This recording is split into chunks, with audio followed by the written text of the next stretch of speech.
Hello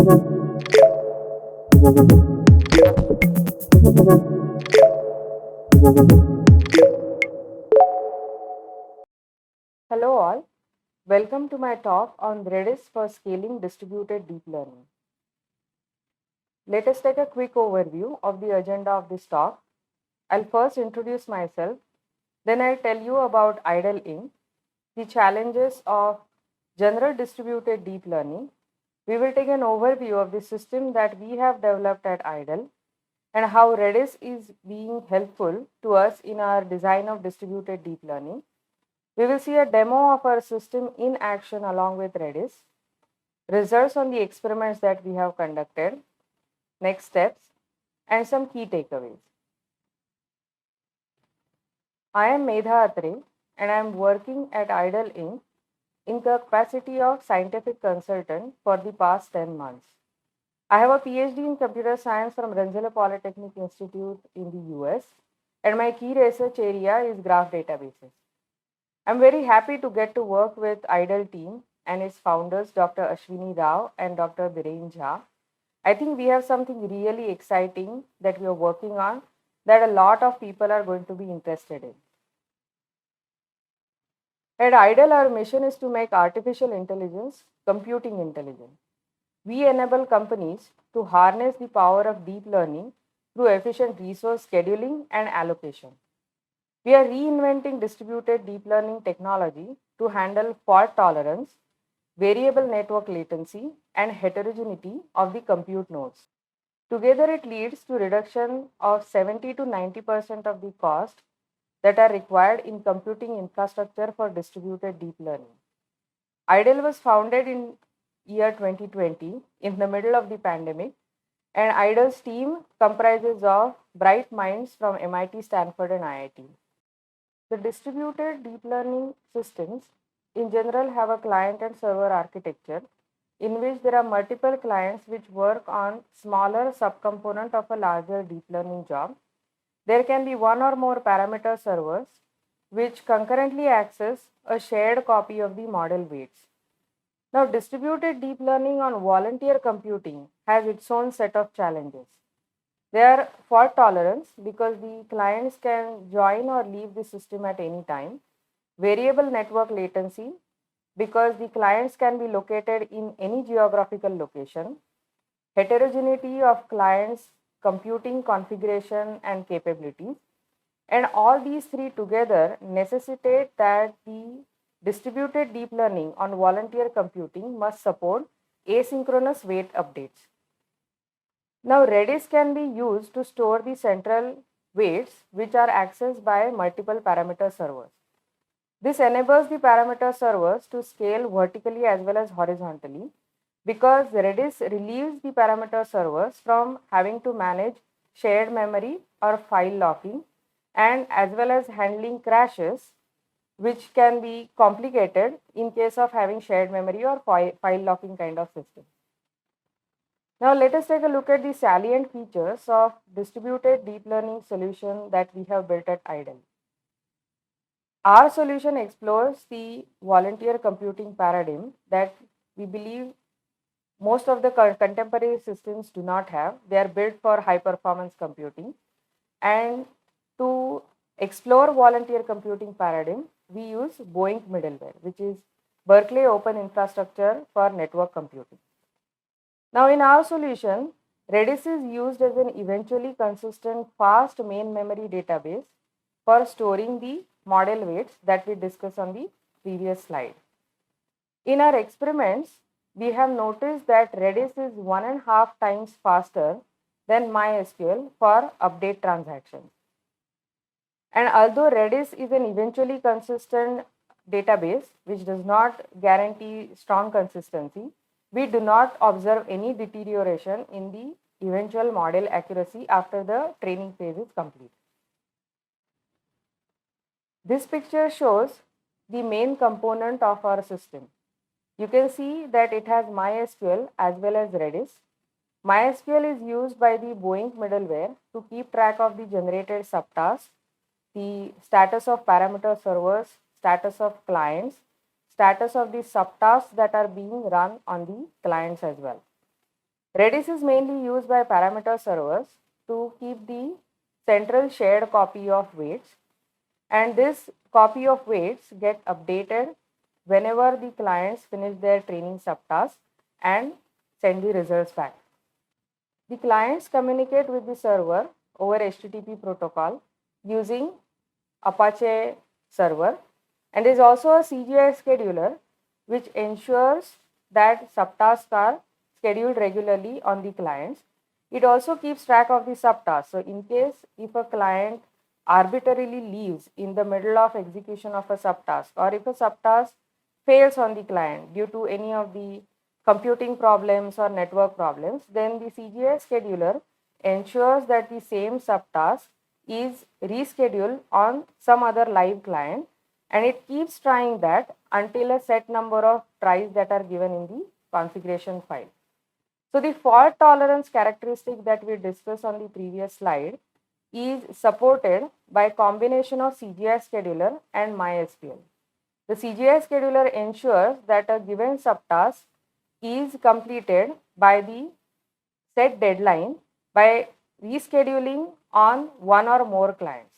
The CGI scheduler also supports creating redundancy, by which you can schedule the same subtask on multiple clients to ensure its completion on time.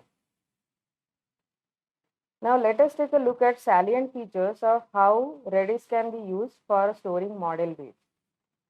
Previous research as well as experiments have shown that distributed deep learning can tolerate some loss of weight updates in between without a significant impact on the eventual training accuracy.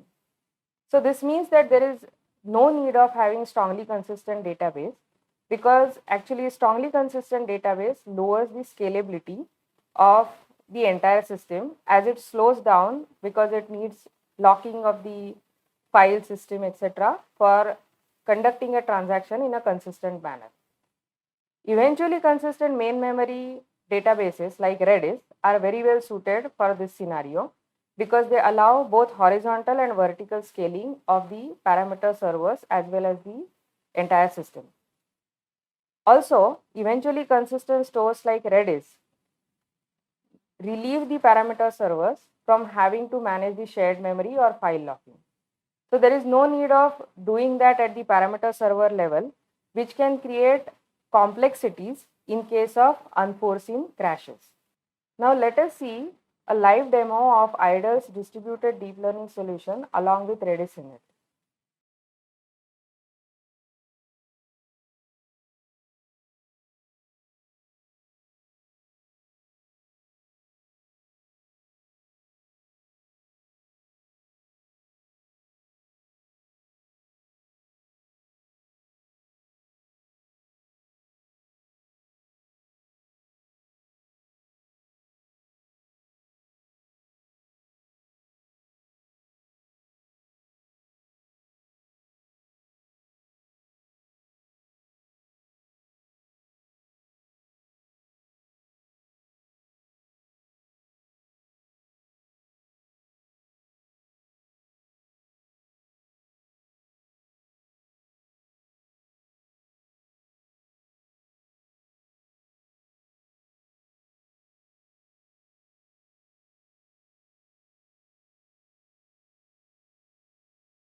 These are the results on the experiments that we conducted on the real life CIFAR 10 benchmark. On the left hand side, we have given Redis performance numbers. We use Redis 6.0.8 open source server, and we scaled up to 5 parameter servers with concurrent weight updates in Redis. Each Redis's set operation was done with 21 MB of weight object. When we use one parameter server, on average, Redis took 0.74 second per update. When we use 3 parameter servers, it took 0.87 second. And with MySQL and 3 parameter servers, the time for update was on average 1.29 seconds. With 5 parameter servers, Redis took on average 1 second per update. Now it can be noted that Redis outperformed MySQL in the update operations, because even with 5 parameter servers, Redis took 1 second per update, whereas MySQL with just 3 parameter servers was taking average 1.29 seconds.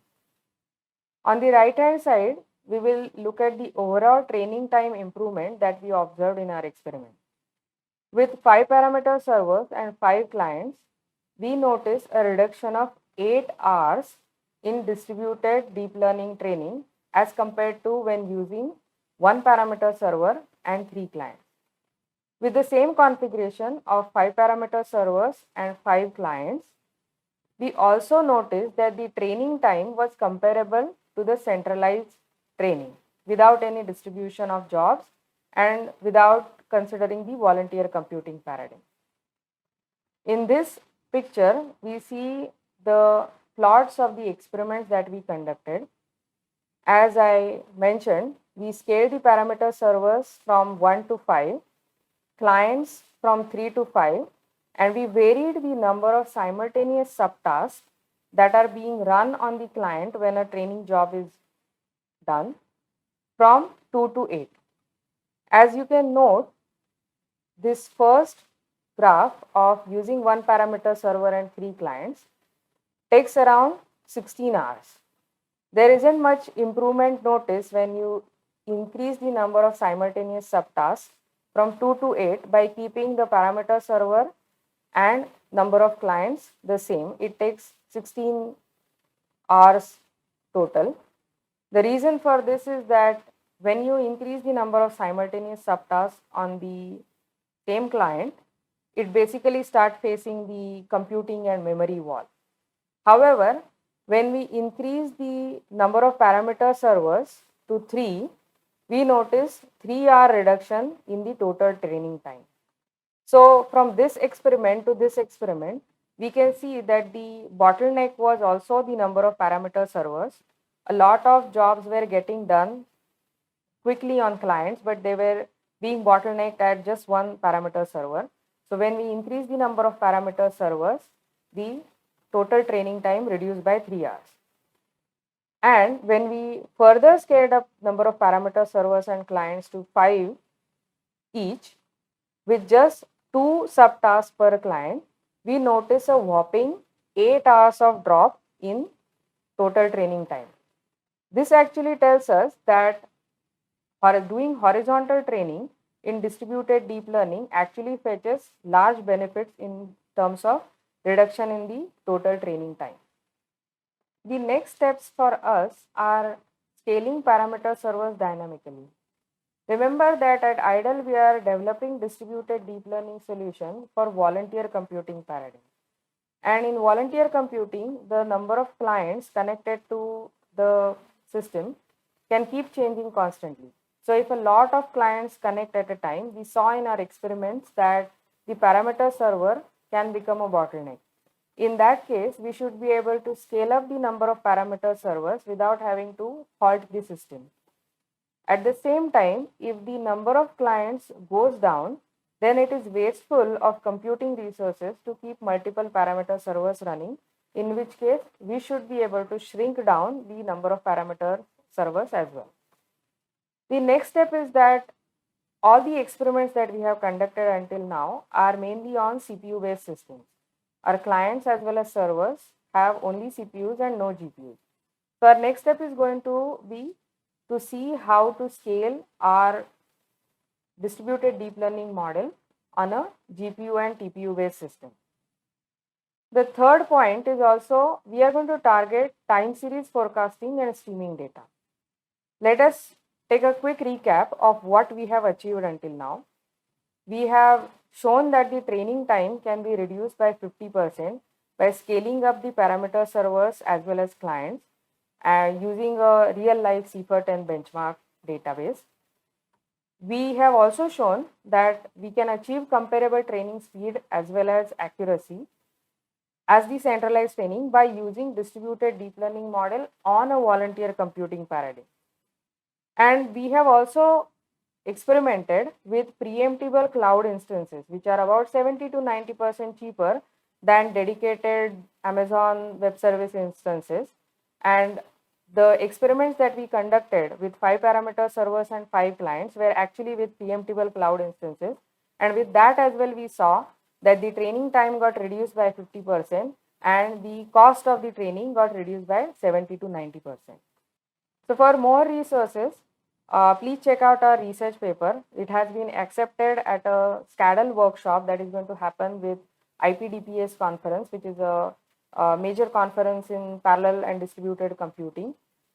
The key learnings and takeaways from our experience and this talk can be that distributed deep learning using volunteer computing is a promising approach for reducing the training cost and time without having to compromise the training accuracy.